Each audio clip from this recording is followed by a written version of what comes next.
75,000 citizens loyal to the Cardenas government gather in Mexico City. ¿Cuál es tu fuente, Erika?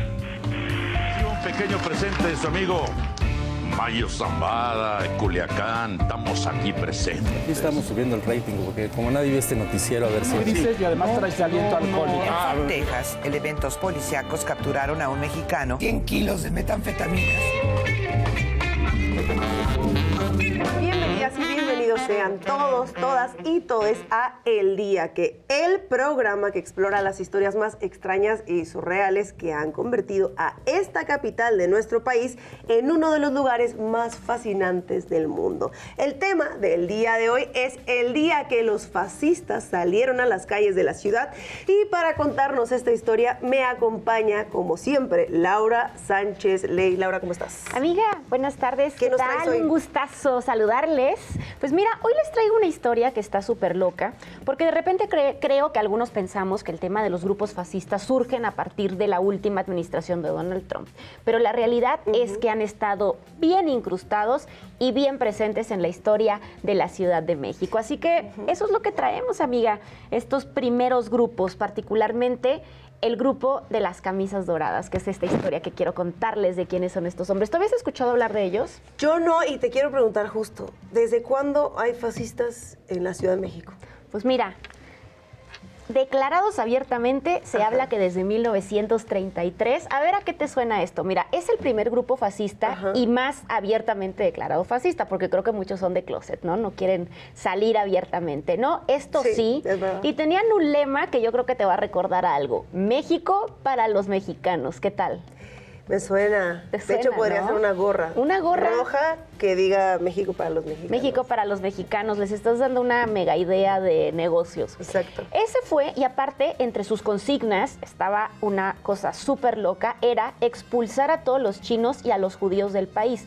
Pero el tema no era solamente ideológico, sino que realmente empezaron a recibir fondos desde el partido nazi en Alemania. Creo que es algo que es impensable ahora, o sea. Pregunta, rápido. Un grupo de mexicanos manda a Alemania. Hola, queremos expulsar judíos y chinos de México. Así es. ¿Hay recurso? Y les dicen... ¿Nos dan el apoyo? A ver, aguanta, dicen los nazis en Alemania. Ajá. Pero ¿qué onda? ¿Ya cometiste algún acto del que nos podamos enorgullecer? Y esta gente dice, sí, ya empezamos a quemar locales en la Ciudad de México y a expulsar gente de sus negocios. Entonces los nazis dicen, a huevo.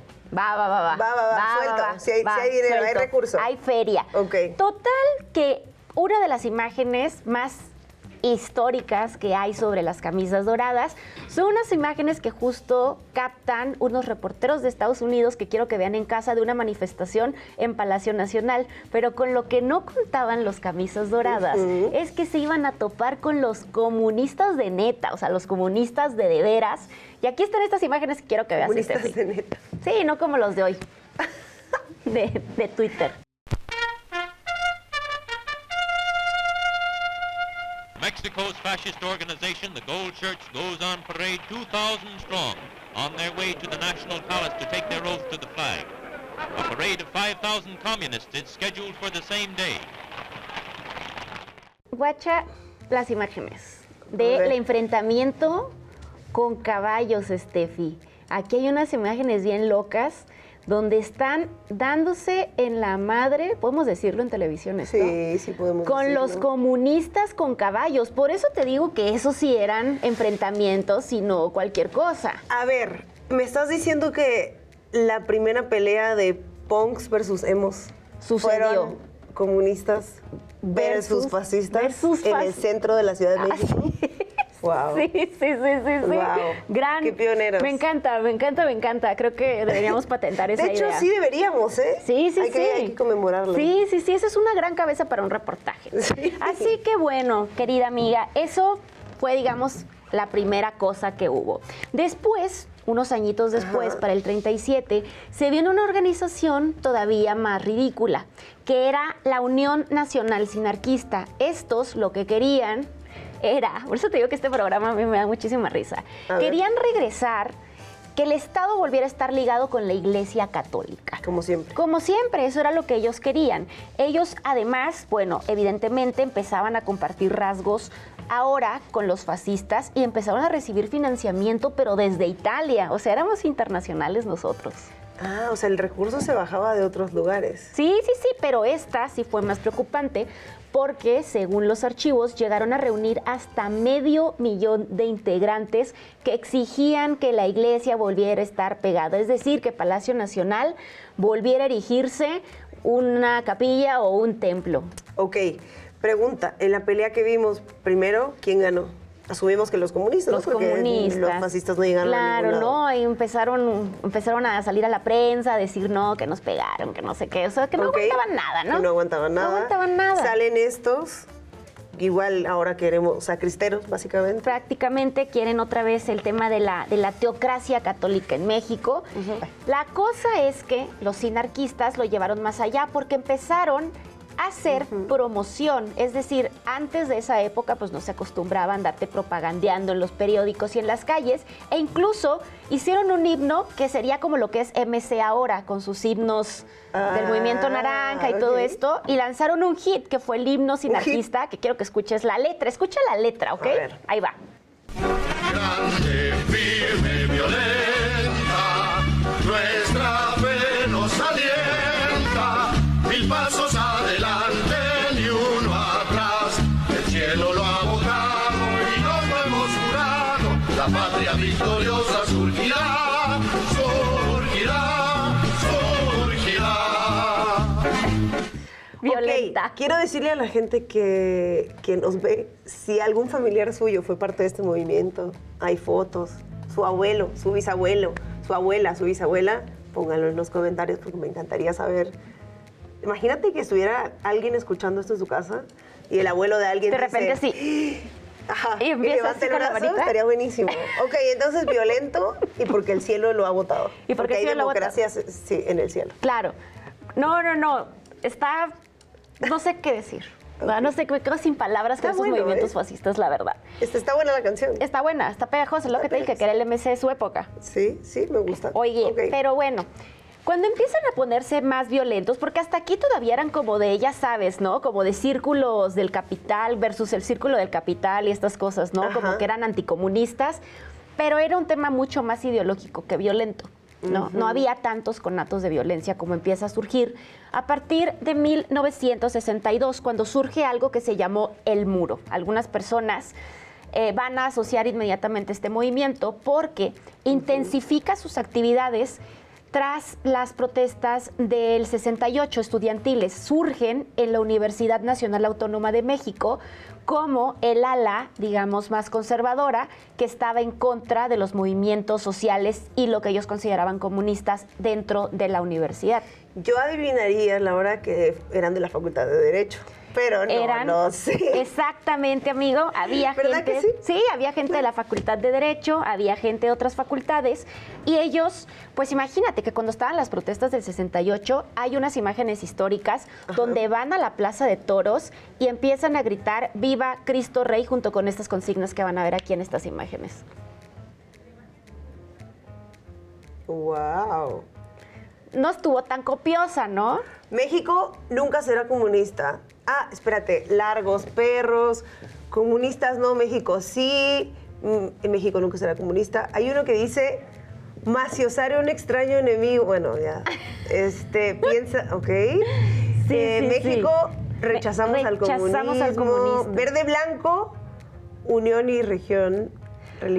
Y está bien loco, está muy loco, porque el muro se habla, Steffi, que es un membrete que realmente utilizó una organización llamada el Yunque, que esa ya sabemos qué es. Todos los Recuérdale a la caminos llegan gente, al pan. amiga, ¿qué onda con el Yunque? Todos los caminos llegan al pan. Justo porque te iba a preguntar eso. ¿Cuál es el vínculo de estos grupos con el partido que precisamente quería que México fuera un país católico? Claro. Y bueno, el Yunque... El Yunque es católico, ¿no? Sí, claro.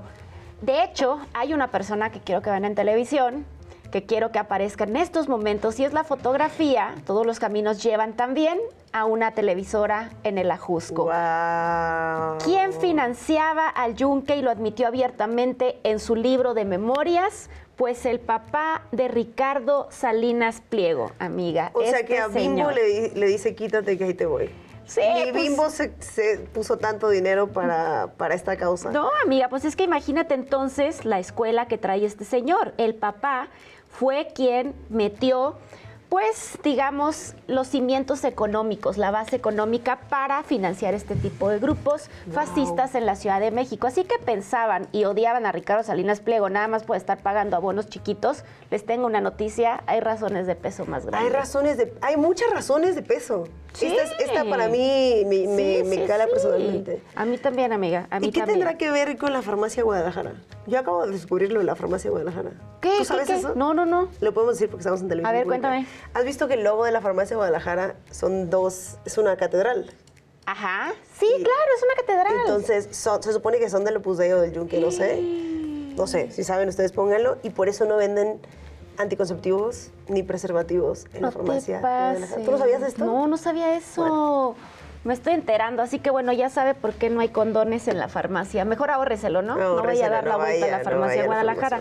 Oye, Estefi, pero en tiempos más modernos, y digo más o menos modernos, porque es un movimiento que surge ahí por ahí del 54, tenemos el Partido Auténtico de la Revolución Mexicana, pero digo más modernos porque realmente cuando empieza con sus, pues ya sabes, teorías de la conspiración, ideas fascistas, ideas conservadoras, porque aquí, mira, no todos son fascistas expresamente, sino que comparten rasgos de este tipo de movimientos. Tú debes saberlo bien, ¿no? No siempre tienen que catalogarse como fascistas, ¿no? O se esconden bajo el lema del nacionalismo. Y entonces, ¿quién va a querer hacerle daño a la patria? Y en eso entran todas las ideas fascistas, racistas, xenofóbicas también. Exactamente.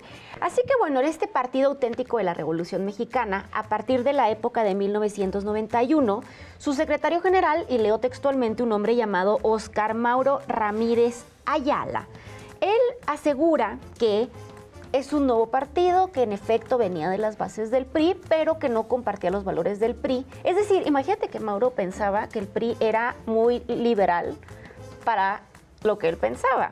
Entonces, este hombre, exactamente, eran comunistas. Ellos hablaban de una nueva era y también empiezan a hablar del tema del aborto y empiezan a criticar las despenalizaciones del aborto que empezaban a ser ahí incipientes, pero estaba ahí la discusión ya al aire. Quiero que escuches este don, porque de verdad que estos videos son una joya que no deberíamos olvidar, sobre todo en casa, ahora que tenemos tantos derechos reproductivos en la actualidad. Esos seres que las mujeres han llevado a la concepción, ellas mismas en su relación sexual con los hombres han permitido que por no llevar un control perfecto de su estado físico y de la natalidad, han dado a la vida a algunos seres que ellas mismas ahora pretenden que por ser madres solteras se les dé la libertad de asesinarlos antes de los 90 días o a los 90 días. ¿Qué tal? ¡Wow! ¿Qué año es esto? Estos seres dicen como si fueran ovnis. No, seres. Eso somos. Somos seres. Somos unos seres. Somos seres. Que lo único que queremos es bebés, desvivir bebés. Claro. Por ser solteras. Y esas mujeres tienen que hacerse responsables, dice. Claro. Como, ¿por qué tendríamos que premiarlas con nuestros impuestos para que se deshagan de esos seres? De esos seres.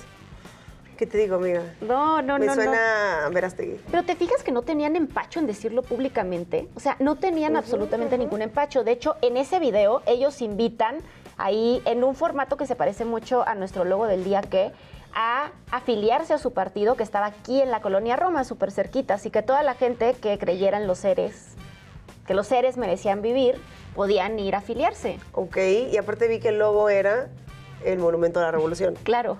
Porque es el de la verdadera revolución. El de la verdadera. ¿Qué tiene que ver esto? No sé. No sé, habría que preguntarle a los historiadores qué se pensaba sobre el aborto en la época de la revolución. Sí, ¿qué onda, no? ¿Qué onda?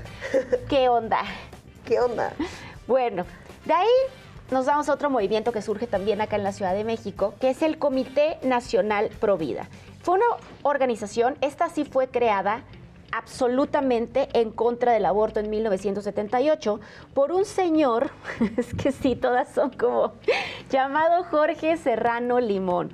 Don Jorge Serrano Limón, pues él estaba luchando por la encarcelación de las mujeres que abortaran. O sea, prácticamente parte de los preceptos básicos era pues el tema punitivista, claro, que las mujeres se fueran al tambo. No era solo con condenarlas como los otros, sino que se fueran al bote. Era su agenda siempre, ¿no? Homosexuales y aborto. Aparte, él quería regresar la censura de los espectáculos, como le hacía Díaz Ordaz, de censurar obras de teatro, y se oponía al uso de anticonceptivos. O sea, fue más allá, Estefi, que todos. Claro. Vamos a ver acá un pedacito de lo que decía el Comité Nacional Pro Vida, y sobre todo, este comité era muy performático. Quiero que vean lo que hicieron el 21 de abril del año 2009 frente a la Asamblea Legislativa de la Ciudad de México, entonces Distrito Federal. Mujeres también se les ha cortado y se les ha destrozado la vida. Hoy por hoy, muchas mujeres están padeciendo las secuelas del aborto, ya sea en perforaciones de útero, ya sea en daños psicológicos, y otras, desgraciadamente, han muerto. En los hospitales materno-infantil han descuartizado y envenenado legalmente por el método del aborto a 23.200. Yo pude haber hecho este performance. ¿Has visto? Pero a la inversa. Pero es que nos está dando la razón. ¿Has visto cuando Chespirito hace un anuncio para una organización pro vida que dice, yo estoy en contra del aborto porque cuando mi mamá le preguntaron que si me quería abortar, dijo que no? Claro, gracias por hacer justo el punto. O sea, nosotros lo que queríamos era que las mujeres tuvieran derecho a decidir, y en este video estamos viendo, están probando el punto. Claro, el punto es que las mujeres se mueren porque no existe el aborto legal. Gracias, señora. Porque usaban ganchos, porque usaban ruda, me imagino que es la hierba que están ahí, la hierba que dice por allá. Claro, exactamente. O sea, nos dio la razón. Gracias. Lo podríamos usar, de hecho. El problema es que son tan tontos que te dan la razón, justamente. Ese es el tema, ¿no? Y además, en el 2013, la Ciudad de México fue la primera ciudad en despenalizar el aborto. O sea, unos añitos después de eso, 4 años después. O sea, que no le sirvió el showcito de mucho porque imperó la razón. Que nos dio, de hecho, es que eran todos los argumentos, claro. Exactamente. Sí, las mujeres se mueren porque no pueden abortar legalmente, sí. ¿Qué más? ¿Qué más? Pues bueno, si tú creías... Yo creo que ese es el que rebasa todos los límites, la neta. O sea, el Comité Nacional Pro Vida creo que fue uno de los precursores. El de la muerta ahí. Exacto, de otro que se vino, que fue el Frente Nacional por la Familia. Ya mucha gente se acuerda de este frente. Sí, me acuerdo. Para mí, muy asociado con el panismo, no sé, con estos grupos, quien en el año 2016 se manifiesta en contra de que exista el matrimonio igualitario. Igual, eran súper performáticos, iban a los medios de comunicación, hacían videos promocionales súper ridículos y sobre todo, pues trataban de impulsar movimientos y encuentros entre la sociedad civil. Se empezaban a poner, ¿se acuerdan de la Marea Rosa y todos esos movimientos? Vamos a decir que el Frente Nacional por la Familia fue el precursor por allá del lejano 2016 y así es como lo vivían, Estefi. Otra cosa muy diferente es que ellos quieran obligarnos a vivir a todos los demás bajo la perspectiva que ellos tienen. Aquí, ¿cuál es el problema? El problema es que lo que está planteando la iniciativa del presidente es que si tú, como papá, no estás de acuerdo en que le hagan esos planteamientos a tus hijos, tú no tienes voz y voto. Ahí ya se metieron con nosotros. Se metieron con el primer derecho que tiene cualquier padre de familia de decidir sobre la educación de sus hijos. De decidir sobre la orientación, la educación. Recordemos que con este frente se reunió Xóchitl Gálvez. Claro. Cuando fue candidata, se reunió Ricardo Anaya cuando fue candidato, se reunió, Josefina Vázquez Mota participó en este. Claro. Todos los candidatos y candidatas que quisieron ser presidentas o algo, se tuvieron que reunir con el frente primero, los de derecha. Y sobre todo por eso no se posicionaban. Cuando venían las preguntas en el debate del aborto, lo esquivaban porque no se querían pelear con este frente, que aunque con ideas ridículas, pues sí aglomeraba muchos sectores de la sociedad conservadora, sobre todo en estados como Jalisco. Y repartieron dinero. Claro. Hay investigaciones en el Congreso, hasta de 5 millones de pesos. Es así tremendo, ¿no? Y como dice ahí pero no nos tienen que obligar a verlos. O sea, ¿yo por qué tengo que ver dos... Cada quien en su casa, ¿no? Homosexuales. Ah, exactamente. En su casa lo que quieran, y por eso decimos que ya sabes que lo personal es político. Esos son, ¿sabes qué? A los que les gusta el Ay, mira qué simpático, ni parece homosexual. Ni parece homosexual. Pobrecita, le pegan, pero en su casa. Sí, o pobrecito. Le pega a su marido, pero en su casa. O pobrecito, le salió homosexual. Le salió pobrecito, le salió. Pobrecito. Así. Sí, esos son.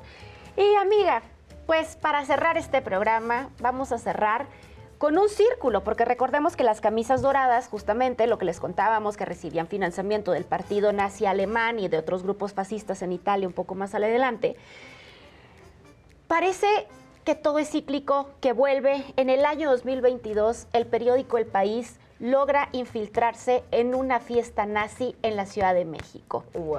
Esta fiesta llamada El Imperio Contraataca, porque aparte yo creo que son como medio niños ratas, ¿no? O sea, sí. Sí. Con todo el respeto que los geeks se merecen. No, los queremos.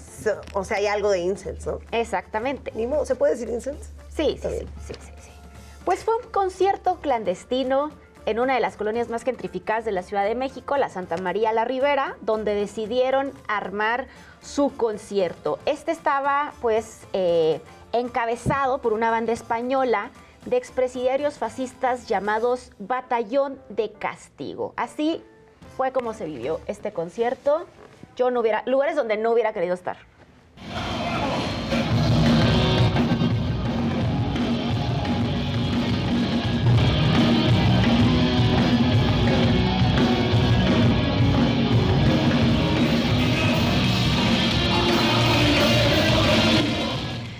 Imágenes que puedes oler. Imágenes que puedes oler, definitivamente, puro vato. Sí. No hay morras.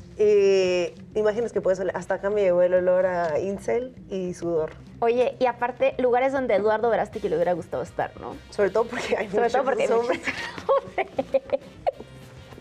Exacto. Es cierto. Es cierto. No. No me va a pedir disculpas como a Sabina Berman. No, ya. Lo invitamos.